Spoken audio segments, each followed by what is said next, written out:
Panvision TV presents প্যানভিশনের নিয়মিত আয়োজন parenting সেশনের আজকে ২৪তম পর্ব আমরা শুরু করতে যাচ্ছি। আজকে আমাদের আলোচনার বিষয় শিশুর মনোদৈহিক বিকাশে খাদ্যাভ্যাস। শিশুর খাদ্যাভ্যাস বা আমরা যেটাকে বলছি ইটিং প্যাটার্ন, এটা কিন্তু তার জীবনের বিকাশের জন্য অত্যন্ত গুরুত্বপূর্ণ। কিন্তু একটি ছোট্ট শিশু যখন বেড়ে উঠছে, আমরা কোনোভাবেই বুঝতে পারছি না যে তার কোনো কগনিটিভ ডেভেলপমেন্টে কোনো ব্যাঘাত ঘটছে কিনা। যখন একটা শিশু যখন স্কুলে ভর্তি হয়, পড়াশোনা করে, আমরা দেখি যে সে তার মনোযোগ দিতে পারছে না, লিখতে পারছে না, তখনই কিন্তু আমরা বুঝতে পারি যে এই শিশুটির বিকাশ যথাযথভাবে হয়নি। আমাদের বাবা মারা এই সমস্যাটি বুঝতে পারেন না। যতক্ষণ না আমাদের শিশুটি স্কুলে উঠছে ততক্ষণ পর্যন্ত বাবা মারা কিন্তু বিষয়টি বুঝতে পারেন না বা বুঝতে চান না। এই বিষয়টা এতটাই গুরুত্বপূর্ণ যে আজকের আমরা যদি বলি শিশুর সব কিছুই, তার আচরণ, তার মনোদৈহিক বিকাশ, তার ব্রেনের ডেভেলপমেন্ট, কার্যক্ষমতা, সব কিছুই, তার খিটখিটে মেজাজ হবে নাকি ভারসাম্যপূর্ণ হবে, সে খুব বেশি আবেগপ্রবণ হবে নাকি তার আবেগকে নিয়ন্ত্রণ করতে পারবে, এই সব কিছুই ক্ষেত্রে অত্যন্ত গুরুত্বপূর্ণ ভূমিকা পালন করে শিশুর খাদ্যাভ্যাস। শিশুর খাদ্যাভ্যাস নিয়ে আমরা কিছু কথা বলতে চাই, যদিও এটা ডায়েটিশিয়ান অথবা যারা চিকিৎসক আছেন তাদের আঙ্গিকে ঠিক আমরা আলোচনা করছি না, যেহেতু এই বিষয়ে আমাদের এক্সপার্টাইজ নেই। আমরা শুধুমাত্র মনোদৈহিক বিকাশের ক্ষেত্রে আমাদের অবজারভেশনগুলো একটি শিশুর ক্ষেত্রে আসলে কেমনটি হওয়া উচিত সে বিষয় নিয়ে আমরা কথা বলবো। দেখুন, আমরা যদি স্কুলে বাচ্চারা খেলাধুলা করছে, 10টা-20টা বাচ্চা, আমরা যদি অবজার্ভ করি, পর্যবেক্ষণ করি, তাহলে আমরা দেখব দুটো একটা শিশুকে দেখা যাবে বা কয়েকটা শিশুকেই দেখা যাবে যাদের মধ্যে উচ্ছলতা নেই, যারা প্রাণবন্ত না, এক পাশে হয়তো দাঁড়িয়ে আছে, একাকী, সে অন্য কিছু ভাবছে। এই ধরনের শিশুদের আমরা দেখে বুঝতে পারি যে তার মানসিক বিকাশটা সঠিকভাবে হয়নি। এখন শিশুর খাদ্যাভ্যাসের ক্ষেত্রে সবচেয়ে গুরুত্বপূর্ণ ব্যাপারটি হচ্ছে নিউট্রিশন, পুষ্টি। পুষ্টির অভাবে শিশুর বিকাশ বাধাগ্রস্ত হতে পারে অথবা পুষ্টির আধিক্যে শিশুর বিকাশ বাধাগ্রস্ত হতে পারে।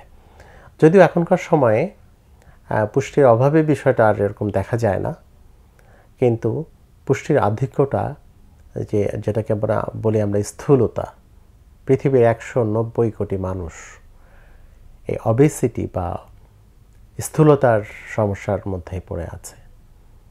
ঠিক এই সময়ে মাত্র 46 কোটি মানুষ পুষ্টির অভাবে ভুগছে, আর পুষ্টির আধিক্যে ভুগছে 190 কোটি মানুষ পৃথিবীর। তার মধ্যে শিশুর ব্যাপারটা তো অত্যন্ত গুরুত্বপূর্ণ। শিশুদের একটা বিরাট অংশ আজকে স্থূলতায় ভুগছে। তার অতিরিক্ত স্থূলতা অথবা পুষ্টির অভাব, এই দুটো কারণেই আজকে শিশুর বিকাশ বাধাগ্রস্ত হচ্ছে। সেক্ষেত্রে আমরা দেখতে চাই যে পুষ্টি আসলে কী জিনিস। আমরা যেটাকে বলছি যে পুষ্টির অভাব অথবা পুষ্টিহীনতা, যেটাকে ইংরেজিতে ম্যালনিউট্রিশন বলা হয়, এটা আসলে আমরা যেটাকে বলবো যে একটা খাদ্যের মধ্যে সব ধরনের উপাদান থাকার কথা, সেই উপাদানের মধ্যে যদি ভারসাম্য না থাকে, প্রত্যেকটা উপাদান যদি ঠিকভাবে না থাকে, এটাকে আমি পুষ্টিহীনতা বলছি। তো আমাদের শিশুরা, আমরা যদি বলি যে সে যথেষ্ট পরিমাণে ক্যালোরি গ্রহণ করছে, একটি শিশু তার হয়তো 1500 ক্যালোরি দরকার, তার চাইতে বেশি ক্যালোরি গ্রহণ করছে, কিন্তু সব ধরনের খাবার সে খাচ্ছে না। যেমন আয়রনের কথা যদি আমরা বলি, কচু শাক খেলে আয়রন হয়, তারপর কলিজা খেলে আয়রন পাওয়া যায়, কিন্তু এই আয়রন হজম হওয়ার জন্য কিন্তু ফলিক অ্যাসিড দরকার, শাকসবজি খাওয়া দরকার, পালং শাক খাওয়া দরকার। কিন্তু সেটি যদি সে না খায় তাহলে কিন্তু তার ভারসাম্য হবে না, ক্যালোরি বেশি খাওয়া সত্ত্বেও তার মধ্যে আমি বলব পুষ্টিহীনতা দেখা দেবে বা ভারসাম্যহীনতা দেখা দেবে। তো সেক্ষেত্রে আমাদের বাচ্চাদের অবশ্যই বিকাশ বাধাগ্রস্ত হবে। এই জন্য সব ধরনের খাবার, আমাদের ডাক্তাররা বলে থাকেন যে সব ধরনের খাবার খেতে হবে। তো এই বিষয়টা আমাদের অত্যন্ত গুরুত্বের সাথে নিতে হবে। আজকের পৃথিবীতে স্থূলতা একটা বিরাট সমস্যা হয়ে দাঁড়িয়েছে। আমরা আগে বলেছি যে 190 কোটি মানুষ আজকে স্থূলতা সমস্যার মধ্যে আছে, এবং এর কারণে কি হচ্ছে? অবেসিটি হচ্ছে, অলসতা, এরপরে ফ্যাটিক হচ্ছে, পাশাপাশি ডায়াবেটিস এর আশঙ্কা বেশি দেখা দিচ্ছে, করোনারি ডিজিজ, কার্ডিয়াক অনেক ডিজিজ হতে পারে, হার্ট অ্যাটাক হতে পারে, স্ট্রোক হতে পারে। এই বড় ধরনের অসুখ কিন্তু অবেসিটির কারণে হচ্ছে। আমরা যেটাকে বলছি জাবালুল লাহাম, মাংসের পাহাড়।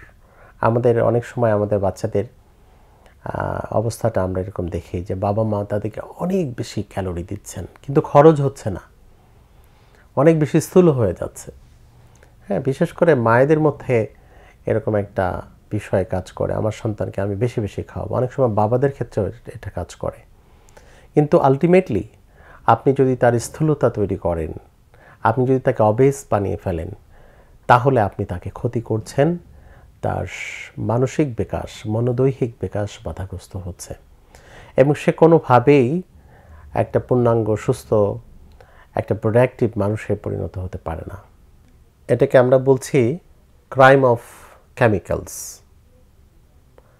আজকে আমাদের বৈশ্বিক পরিবর্তনের সাথে সাথে গত 50 বছরে যে বৈশ্বিক পরিবর্তন এসেছে, সেখানে খাবারের মানেও কিন্তু পরিবর্তন এসে গেছে। এক্ষেত্রে আমাদের শিশুরা সবচেয়ে বেশি আক্রান্ত।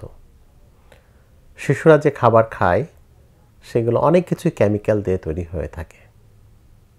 আমরা যেটাকে বলছি যে ফরমালিন, যেটা আমরাও আক্রান্ত, আমরা বড়রাও, প্রিজারভেটিভ, এইগুলো যে ব্যবহার করা হয়, রং মেশানো হয়, আইসক্রিমের মধ্যে রং মেশানো হয়, নানা খাবারের মধ্যে রং মেশানো হয়, এই সমস্ত ক্ষেত্রে কেমিক্যালস ব্যবহার করা হয়, ক্ষতিকারক কেমিক্যালস, যেটা আমাদের শিশুদের মনোদৈহিক বিকাশে ব্যাঘাত সৃষ্টি করে এবং তাদের উপরে একটা বিরাট নেতিবাচক প্রভাব সৃষ্টি করে। এর মধ্যে আরেকটি বিষয় হচ্ছে সফট ড্রিঙ্কস। সফট ড্রিঙ্কসের মধ্যে প্রচুর পরিমাণে চিনি থাকে। চিনিটাকে, কার্বন ডাই অক্সাইডটাকে লিকুইড করে ফেলার কারণে সেটা চিনির মাত্রাটা বোঝা যায় না, কিন্তু প্রচুর পরিমাণে চিনি দেওয়া হয়। আমরা তো জানি যে সারা বিশ্বব্যাপী এখন চিনিটাকে হোয়াইট পয়জন বলা হয়, বিষাক্ত বিষ বলা হয়। তো সেটা যদি আবার অনেক বেশি পরিমাণে হয়, আর একটা ড্রিঙ্কসের, এনার্জি ড্রিঙ্কসের মধ্যে ক্যাফেইন থাকে 80 মিলিগ্রাম, এবং ক্যাফেইন থাকলে কি সমস্যা? তার কখনোই তার ডেল্টা স্লিপ হবে না। আপনি তাকে ঘুম পাড়াবেন, কিন্তু তার ব্রেন কখনো ঘুমাবে না।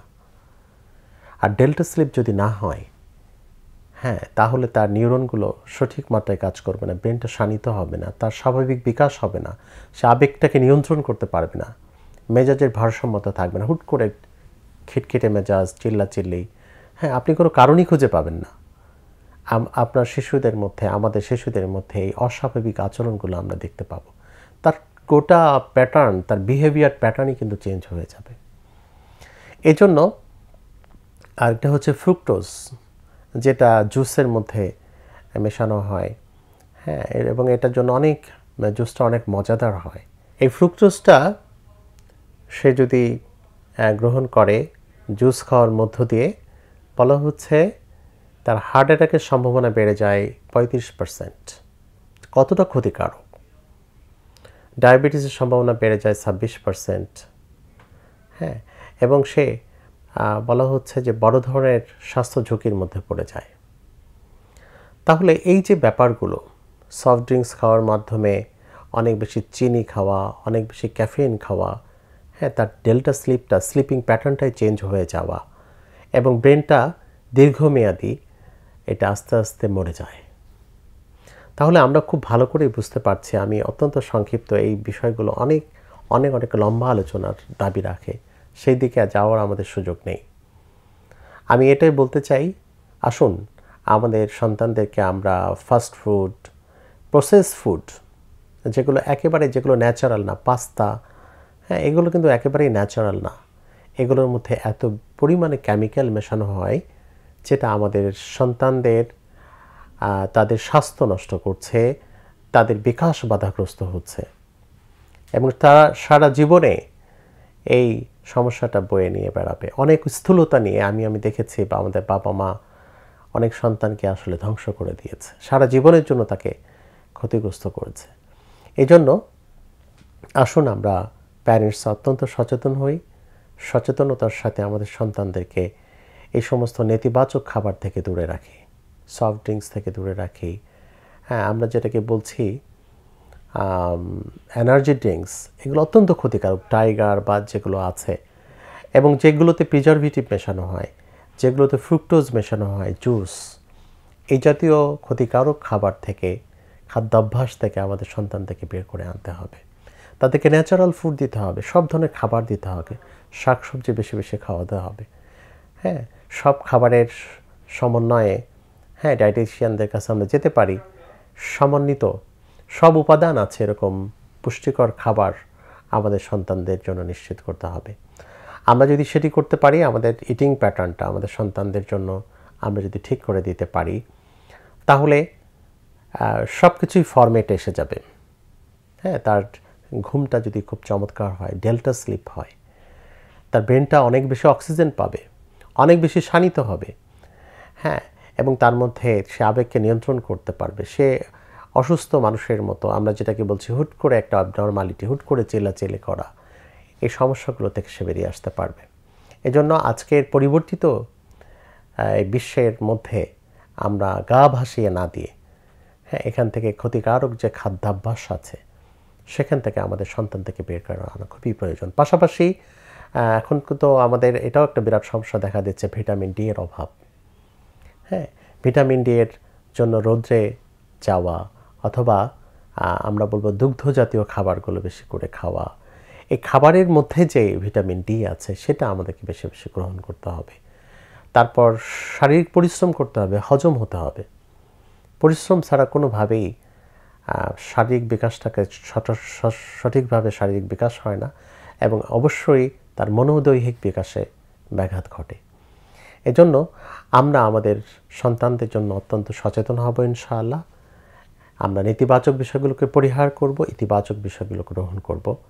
আমাদের সন্তানদের মনোদৈহিক বিকাশের জন্য আমরা সর্বতোভাবে চেষ্টা চালাবো ইনশাআল্লাহ। আমরা প্যারেন্টসরা এই বিষয়ে সচেতন হব, আমরা এই প্রত্যাশা করছি, এবং এর মধ্য দিয়ে আজকের প্যারেন্টিং সেশনটি আমরা শেষ করছি। আসসালামু আলাইকুম রহমতুল্লাহি বারাকাতুহু।